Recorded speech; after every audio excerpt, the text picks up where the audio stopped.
Welcome to the History of the Papacy Podcast, a podcast about the history of the popes of Rome and Christian Church. Prepare yourself to step behind the ropes and leave the official tour of the story of the popes and Christianity. I'm your host, Steve Guerra, and I thank you for joining me on this journey. I would like to take this opportunity to send out a huge shout out to our latest patron on patreon.com/history of the papacy. That is Lionel.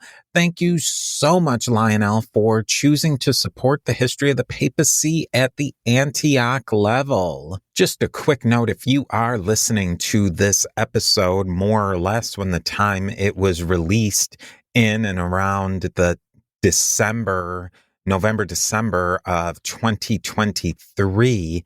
This episode has been long in coming, and there was several things that got in the way of it. As many people may know, I don't even know if I mentioned it in the podcast, I had not one, but two water pipes burst in my house.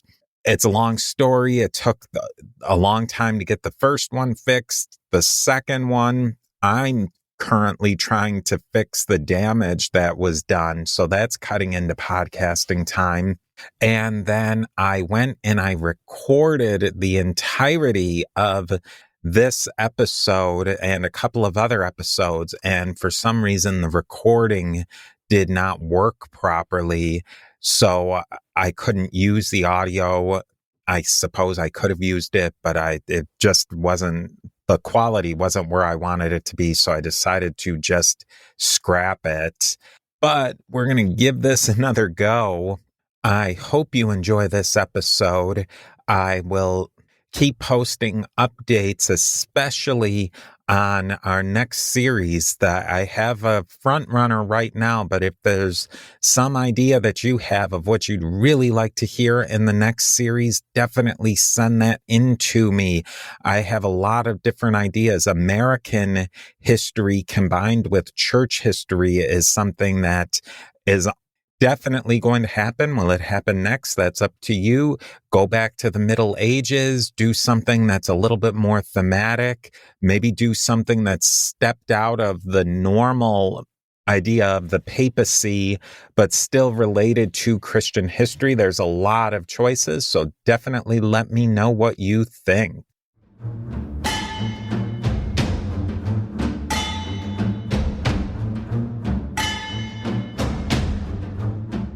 The cities of the Decapolis, in an overview fashion, is where we'll start today. Some of these cities have been ruined and abandoned. A few of them still exist today as small regional cities and villages.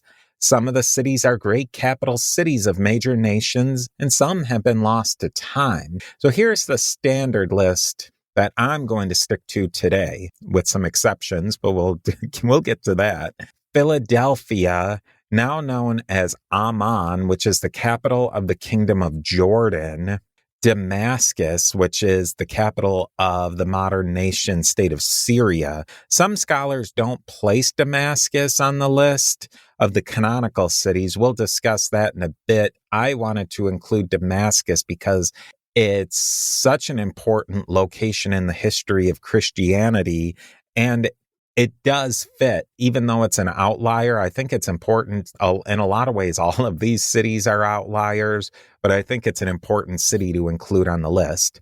Scythopolis, which is now called Bet Shean, a village in the northern area of the nation of Israel. Canafa, now known as Qanawat, a small village in southern Syria.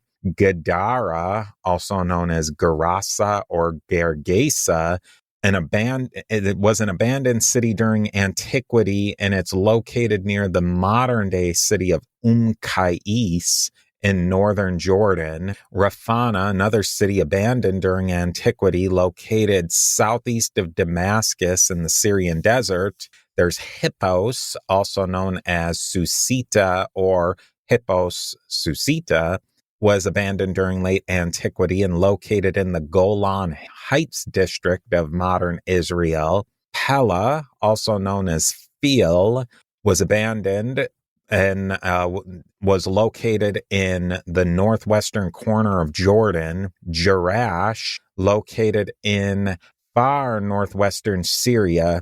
The Roman city was abandoned sometime in the late Middle Ages. The modern city is a regional administrative capital of around 50,000 people. Then Dion, also known as Dium, located in modern-day Jordan, sort of in the middle of a triangle formed by Hippos, Raphana, and Kanatha, with the big old asterisk about Raphana that we'll talk about.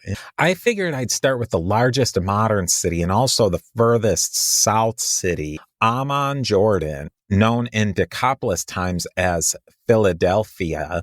Today, Amman is a city of over 4 million people and is the capital of the Hashemite kingdom of Jordan. The foundation of the settlement of Amman goes into deep, deep antiquity, something like the 3rd or 4th millennium BC. It was built on a hill, which became the citadel of the city. The Ammonites took over the area. The Ammonites were a closely related Semitic people to the Hebrews or the Israelites. At this time, the city was known as Rabbath Ammon or Rabbah. In the Bible, the Ammonites and the Moabites were considered the children of Lot, Abraham's nephew. They likely spoke a very close language, had a very similar culture, and worshipped in a very similar Canaanite manner as the Israelites or the Hebrews. Rabbath is the location of the story in the Old Testament of where King David sent Uriah the Hittite to the front of the battle line to die so that King David could marry Uriah's wife, Bathsheba. The area in and around the city of Amman was incredibly wealthy, which isn't surprising as it is in a great spot for trade and a location of natural resources. As time went by, the Babylonians and then the Persians came along, and the city of Amman continued to do quite well. Amman, Rabbah, or whatever you want to call it, was conquered by Alexander. When his successors split up Alexander's conquests, Amman was in the borderlands between the Ptolemaic lands and the Seleucid lands. The settlement was taken by Ptolemy II Philadelphus, that very same Ptolemy II Philadelphus who purportedly commissioned the Septuagint translation of the Old Testament. If you want to learn more about the Septuagint, go back to the first 6-part episode of this current series to learn more, and links will be in the description. Ptolemy II Philadelphus changed the name of the city to Philadelphia. Philadelphia, Amman, Rabbah Amman, Rabbath Amman, Rabbah Amman continued to grow in power and prestige during the Decapolis period. We're talking monumental architecture like a grand staircase connecting the lower city to the citadel was built. A massive temple to Hercules, or probably Heracles in that case, was built. There's a really well-preserved theater there as well. There isn't much mention about early Christianity in Philadelphia, but there was a church built there very early on and was the location of an important bishopric. The Byzantine church ruins can be visited to this very day. The rest of the story with Amman is after the Arab conquests, Amman remained an important city under the Umayyads, but when the Abbasids moved the focus of Islam further east to Baghdad from Damascus, the whole area went into decline. The area of Amman was abandoned and in ruins by the 1600s AD.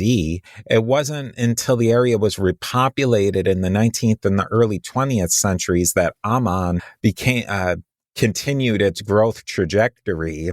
Sort of a retracement of a few hundred years of then some more growth. Every city that's close to 7,000 years old will have its ups and its downs, but I would say that Amman has had more ups than downs. What do you think? Put your thoughts in the comments, send me an email, or however else you want to get in contact. Let's move over to Dion or Dium. Named after Dium or Dion in Macedonia, the original Dion itself is now a ruin in Greece. It's near Mount Olympus. The background of Dion or Dium is a little cloudy because scholars aren't exactly sure of the site of the city. There's quite a bit of textual evidence for the city. Many ancient writers remarked on Dion of the East. Dion in Greece was a religious center, and Dion in the East became a pagan religious center as well. Some ancient writers thought that the river Styx ran through Dion. Part of the reason is that the waters of Dion were notoriously bad for drinking. The water in Dion tasted sweet, but then became deadly later on. This could be due to tectonic or volcanic activity underneath the area. There's tons of tectonic and volcanic activity all throughout this area, and we're going to see that played a major role in the rise and fall of some of these cities. The area in and around the proposed locations for Dion go back to the Bronze Age, as do most places in this area that are decent for settlement. It's been settled for so long. Any place that's pretty good is going to have some people living there very early on. Dion wasn't really wealthy, important, or powerful before it was incorporated into the Decapolis League by Pompey the Great. The city did grow in wealth due to its association with the League. Even though evidence shows Dion became wealthy, it wasn't very powerful or an incredibly important city. It likely didn't even have a bishop in later times. So let's move on to another city that, like Dion, scholars aren't exactly sure it was located, and that is the city of Raphana. The area of Raphana was again in a disputed borderland, both with the Seleucids and eventually with the Hasmoneans. It just didn't seem to fit in any one of them very easily. Herod possibly built a fort in the area that would become Raphana. The land was then settled by Roman legionaries, and it was likely the location of a Roman legion. Like I've been saying, the exact location of Raphana is in dispute. Some scholars associate its location with another city, Abila, which we will discuss in a bit. The city never seems to have been anything more than an upgraded military post. We can see that towns developed around Roman military outposts. Some became huge, big established cities, world cities that still exist to this day, and some fell out of use not long after the military and governmental apparatus was no longer in the area. The governance of Raphana flipped between different client kingdoms pre-direct Roman rule. After the Romans took rule, Raphana continued to change into different Roman provinces after one reorganization after another. Raphana also doesn't figure into the gospel books or any other real Christian history, so we'll move on, but we will visit that city of Abila shortly. Steve here. We are a member of the Parthenon Podcast Network, featuring great shows like James Early's Key Battles of American History podcast and many other great shows. Go over to parthenonpodcast.com to learn more. And here is a quick word from our sponsors. Next up, though, let's talk about Kanatha. Today, Kanatha is known as Qanawat, and it's a small village in southeastern Syria. It's on the outskirts of a much larger city called Az-Suwaida. Interestingly enough, Az-Suwaida is a really ancient city in its own right that had strong Greek roots, but was not a member of the Decapolis League. Yet, for some reason, Kanatha was smaller, but it made the cut as the League, but that much larger city of Az-Suwaida did not make the cut. Now, I haven't seen great reasons why some cities were included in the League and others were not. Remember, the canonical 10 cities were from one source, but other sources included up to 14. For the most part, though, the list of 10 I'm basing these few episodes on is the most traditional list. I can think of a lot of speculations why this these particular cities were grouped together. If you look at a map, they were very evenly spaced from each other for the most part. They have certain cultural affinities with each other. They may have been allied, especially during rockier times, such as the Maccabean revolt or the conflict between the Ptolemies and the Seleucids. Maybe they viewed each other more similar in outlook, or they had similar demographics to each other. Most of these cities in this area had major Greek influences, but ethnically and linguistically, they were very diverse. All of these cities had been semi-independent since times immemorial, so that could be a reason why some cities leagued up while others did not. It could be that certain cities had always had certain trade agreements, and then when Pompey the Great came and freed them from Hasmonean rule, they appealed to him. Can we be free or at least semi-independent and league up with these other cities? Pompey, sure, well for it. Just pay your taxes and be good, basically. And if these other cities want to join, well, figure that out. You could have your Greek idea of the semi-independent polis, just pay your Roman taxes. That would fit. But back to Kanatha. It was a wealthy city with a great deal of rich architecture. Kanatha is not mentioned in the New Testament, but it became strongly Christian in the later Roman Empire and Byzantine time. A major pagan temple called the Sarai was re-Christianed as a basilica, and one bishop of Kanatha, Theodosius, is known from various records. After the Muslim conquest, the Christian population of Kanatha faded out, and the population of Kanatha in general faded out as the Muslims shifted priorities to other cities. That's a theme we're going to see a lot as well, that the Muslims came in at a time, strangely, when there was a huge amount of tectonic activity.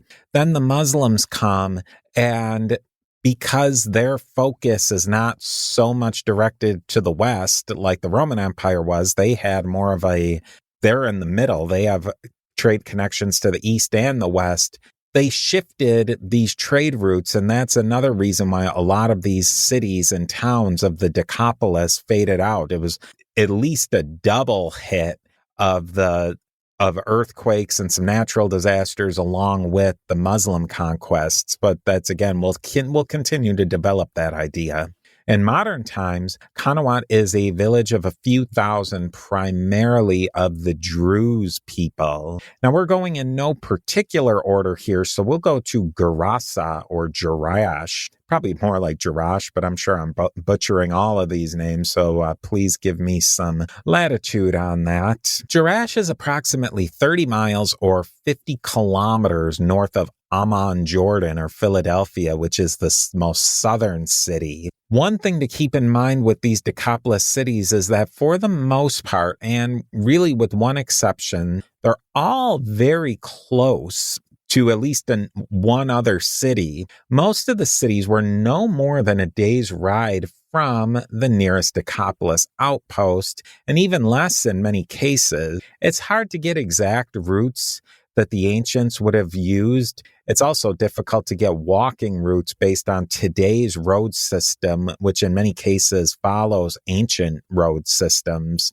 but not entirely. But it's hard to get walking routes even on the modern road system, because even though some of these cities are very close, they're often on the opposite side of national borders. So you get routed through one checkpoint that may take you way out of what normally would have been the best route. So everything I say about travel distances has to be taken with a huge amount of salt. The biggest distance between two Decapolis cities with no Decapolis city in between is from Damascus to Kanatha, which is about 62 miles or 100 kilometers today. And I expect it would have been pretty similar back then. I've done some researching, probably took way more time on this than I ought to, but it's just fascinating. A modern day horse can walk at about a clip of 4 to 5 miles an hour. That's a comfortable trot, and it's not pushing the horse too hard. So that's about 6 to 8 kilometers an hour. And the horse, without really blowing itself out, can walk about 50 miles or 80 kilometers in a day. Now, for walking, a really fit hiker carrying his or her supplies can make about 3 to miles an hour or 5 kilometers per hour and walk about 12 miles or 20 kilometers in a day. That's somebody who's pretty good at it. So if this hiker is really hoofing it, the walk from Damascus to Kanatha is about a week's walk, probably longer because you'd likely need a day or two of rest built into there, especially if you were carrying much of anything. If you were on a decent horse, you could knock that out in maybe a day and a half for 2 days of travel. And that's not pushing the horse very hard. If you really needed to get from Damascus to Kanatha, it could be even quicker, or switching horses like they did in the Imperial Post, the sort of Pony Express of the ancient world. So what does all this have to do with Jerash? It's that Jerash was towards the southern end of the Decapolis, but it was fairly central to the other cities, especially the most eastern cities. Gerasa, or Jerash, if you prefer, is considered the Pompeii of the East because it has an amazing amount of Roman ruins that are in a really great state of preservation. What made Jerash special is that it was at a confluence of several trade routes. That may have just been a coincidence, or planned specifically when it was established and settled as a colony by the Macedonian Greeks right around the time of Alexander's conquest. The Hasmoneans conquered Jerash and held it until it was given its independent status as a Decapolis city under Pompey the Great. The Jewish Hasmoneans set up a constituency of Jews in Jerash. Here is where some confusion comes in. Was the demoniac mentioned in all 3 synoptic gospels in Gerasa, or Jerash, or in the other Decapolis city of Gadara? I talked about my theory for which city I thought was the location of the demoniac of the Decapolis. Check out the previous episodes for that discussion. And that's not really even specifically my theory. That's the standard. I would say that was the standard theory of modern scholarship. But there is some thought that the description of the demoniac was actually in Gerasa or Jerash. One of the problems, I think, is just because, you could get the names of these 2 cities pretty easily confused, but Jerash is way inland from the Sea of Galilee. Jesus and his party couldn't just jump off of the boat and be right in the mix to chase out the legion of demons if the story took place in Jerash. Even if they were able to sail quite a bit a ways down the Jordan, the geography still doesn't line up. If the story happened in Jerash, they would have had to have jumped out of their boat at the edge of the Sea of Galilee and had probably close to 3 to maybe even 4 days of travel to get to the city, then 3 to 4 days of travel to get back to the Sea of Galilee to get on their boats. So none of that really lines up with the gospel account at all. And that's why I think that Gadara is more of likely to be the place where that story happened. But if you hang in here, I have another theory of my own, a speculation of my own that I think you'll want to hear. So maybe Jerash isn't the location of the legion of demons in one guy, but we can see to this day the remnants of amazing churches that were built during later Roman and Byzantine time. The city had upwards to 15 churches and held a bishopric. One bishop is recorded to have attended the Council of Seleucia 359, which discussed the controversial position of Arianism. It also, which if you tune into the last episode, that's a replay or a rerun of a much earlier episode in the podcast of the introduction to the Aryan Century series. That was a 10-part series that really detailed Arianism in the 4th and 5th centuries. And I highly recommend you go back and listen to those because it's one of my favorite series, even though it was a long time ago and very early in the 10-year history of the papacy. But I think it's one of my most favorite, but you really may enjoy it. So give that a try if you have a chance. Now back to Jerash. It's also recorded the people of Jerash held a special wine festival to commemorate the wedding of Cana, which I thought that's a really interesting thing. I've never heard of anything like that. The remnants of the Cathedral Church of Jerash can still be seen to this day. Now I'm officially putting Jerash on my bucket list of places to visit. I also had this really grand idea, and I don't know if it will likely ever happen, but this league cities, there's so many of them that have amazing ruins in them that it would be great to maybe one day in the future, have a history of the papacy tour of the Decapolis. I think that would be amazing. If that is something that you would be interested in as maybe putting a pin in to revisit later, reach out to me by email. Probably email is the best way, but Facebook as well.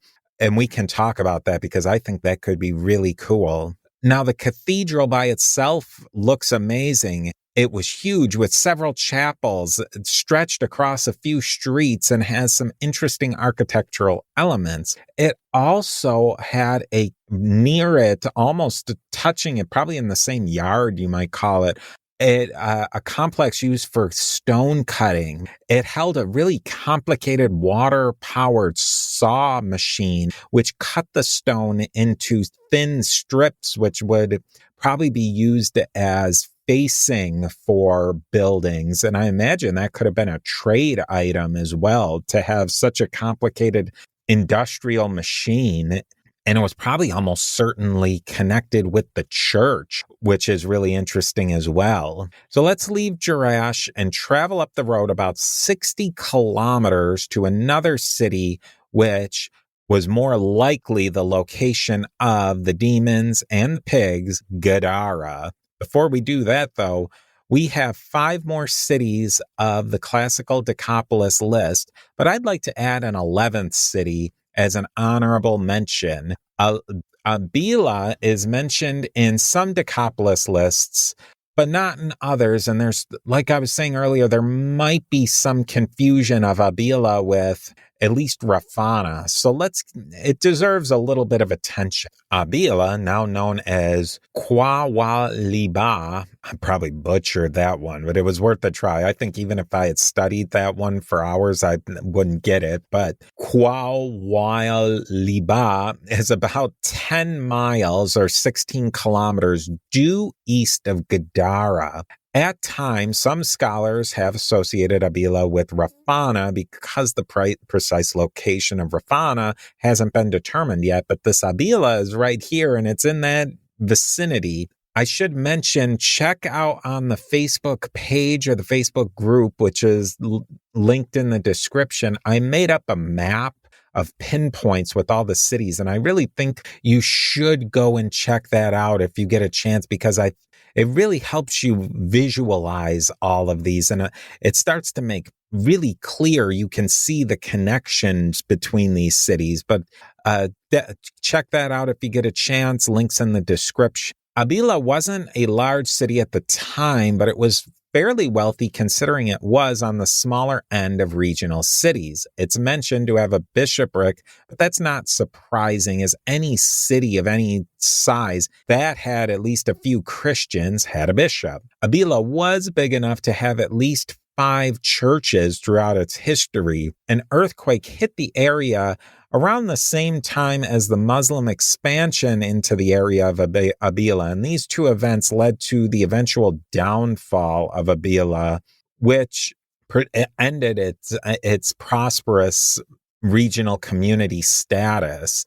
There are a few really important archaeological studies that are going on at Abila at the moment, which is probably because Abila, it's compact. It's got a cool layout between 2 hills. that are connected. So I can see why archaeologists, and it's abandoned, so archaeologists can dig into something that it's more bite-sized than maybe taking on one of huge projects.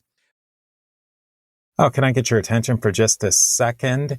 A great way to support the History of the Papacy podcast is by joining us on Patreon at patreon.com/history of the papacy. Your support on Patreon goes a long way to help keep the history of the papacy sustainable for a long time in the future. There are 4 tiers of support on Patreon: Antioch, Alexandria, Constantinople, and Rome. Each of these tiers represents one of the traditional patriarchates of early Christianity. There are many great benefits for supporting the show on Patreon. The most important, though, is being included on the History of the Papacy diptychs. In traditional Christianity, the diptychs are the list of bishops commemorated in their order of precedence. The sooner you sign up on Patreon, the higher you will be on the lists of the History of the Papacy patrons.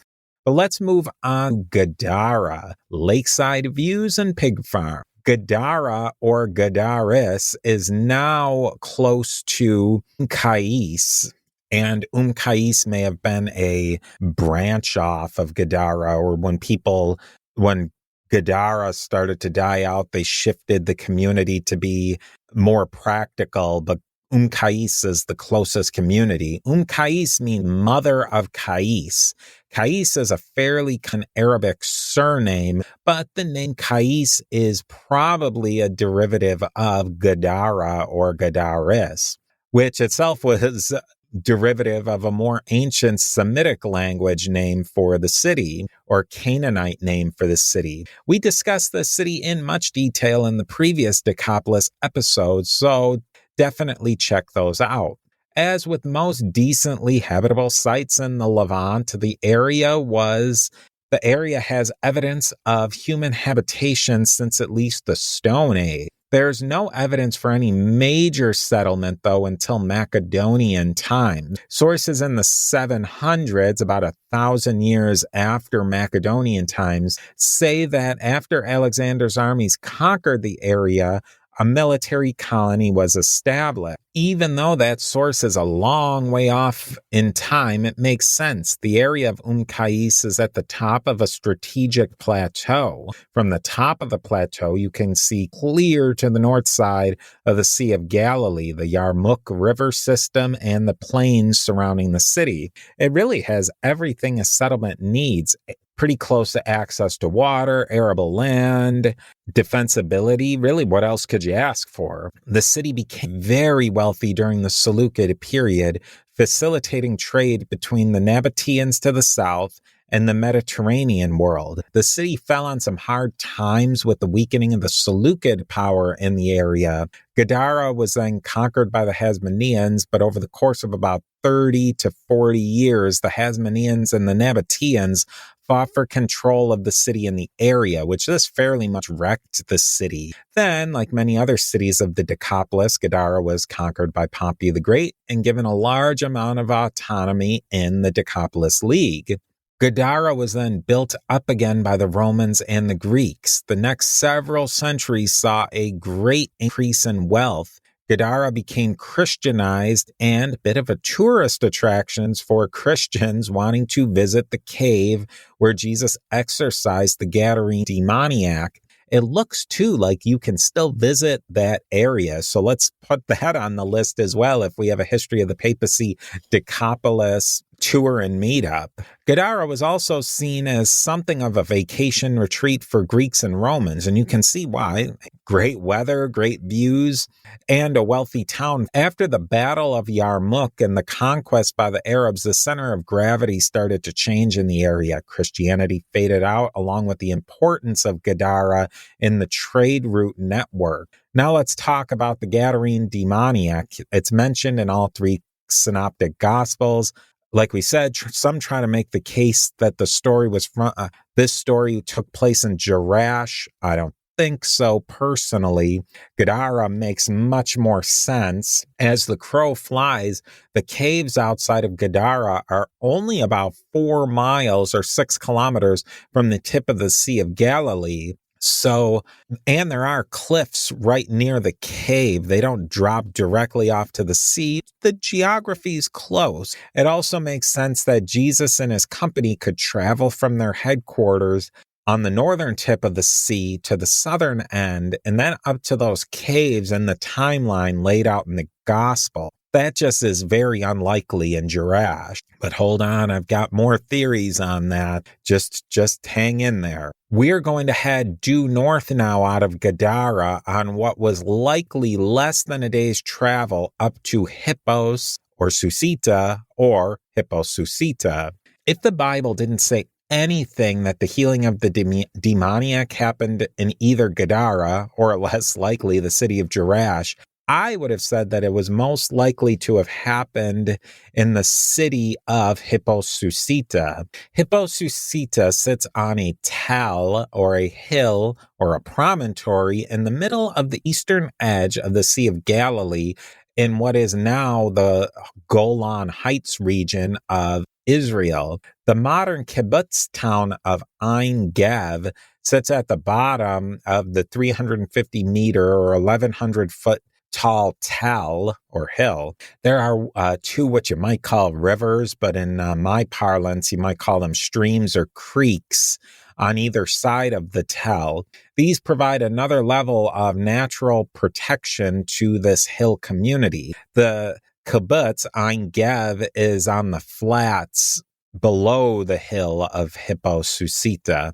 Hippos is then about 2 kilometers or 1.5 miles from the sea, but to reach the town from the sea, you'd have to walk a track of many switchbacks up or down a steep hill, which would have certainly increased the trip by at least half. Nowadays, a road runs this hilly track and only needs about a switchback or 2 to get to the top. And it's only a 5-minute drive, at least according to Google Maps.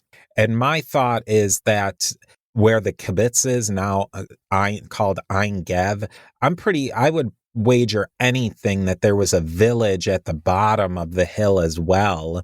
So a village at the top or a town at the top, Hipposusita, and then settlements at the base of the tell on the sea where people lived as well. Hippos was founded by the Seleucids as Antiochia Hippos, Horse Antioch. What's up with the Macedonians naming everything after themselves? Anyways, the Hasmoneans then took over and renamed the town Susita, which, like Hippos in Greek, means horse in Aramaic. They just switched one horse word for another. And I would imagine the modern Hebrew word sus is related to Susita. Even though the Hasmoneans took over Hipposusita, Judaism never really took hold, and Hippos remained strongly pagan. When Pompey the Great came to town, the people were happier to see him than a kid seeing his parents after being babysat by a mean teenage cousin all night. The people of Hippos were raring to go back to being a semi-independent, Greek-style, Hellenistic polis. Hippos was as cosmopolitan you could get in those days. There were Greeks, Nabateans, and Jewish religious structure.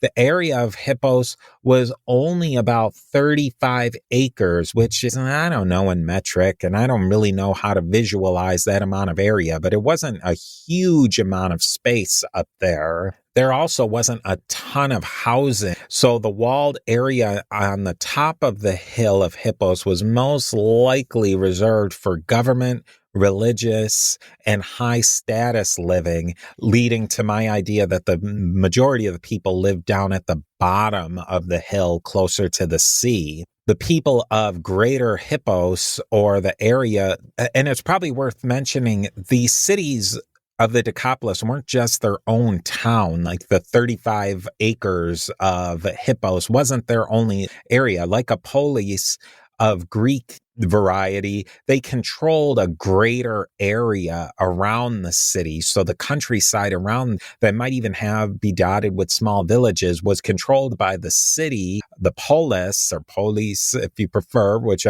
however you want to say it.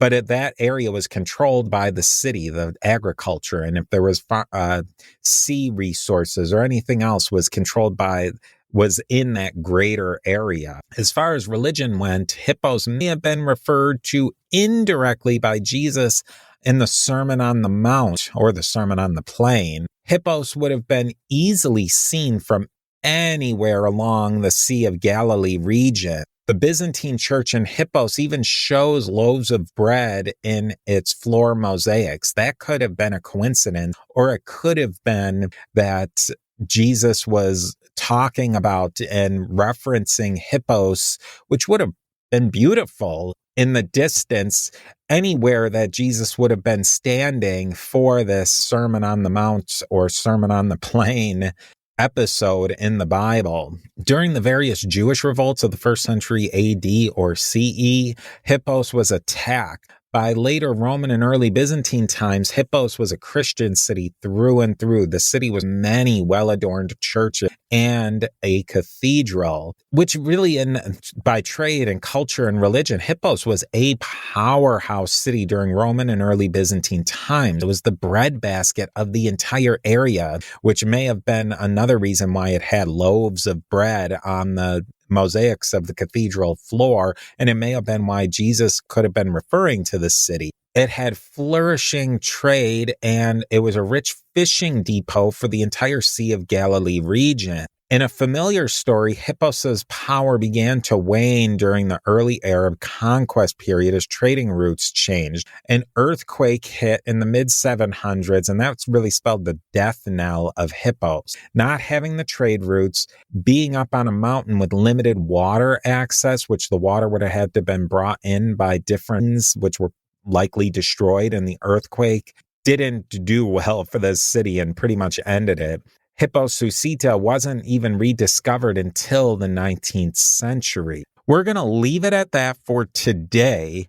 Next episode, there'll be some more on the Decapolis cities and some speculations on locations of other important places in the Bible, and especially talking about the Gadarene demoniacs. I will see you next time.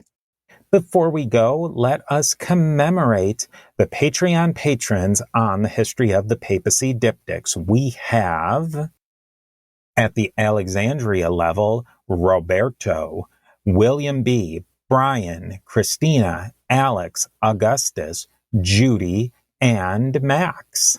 At the Constantinople level, we have Dapo, Paul, Justin, Lana, John, Steve, and Sean, who are all magnificent and reaching that ultimate power and prestige, that of the See of Rome. We have Peter the Great, Amma the Great, Geoffrey the Great, Frederick the Great, and Jim the Great. With that, I hope you've enjoyed this piece of the mosaic of the history of the popes of Rome and Christian Church.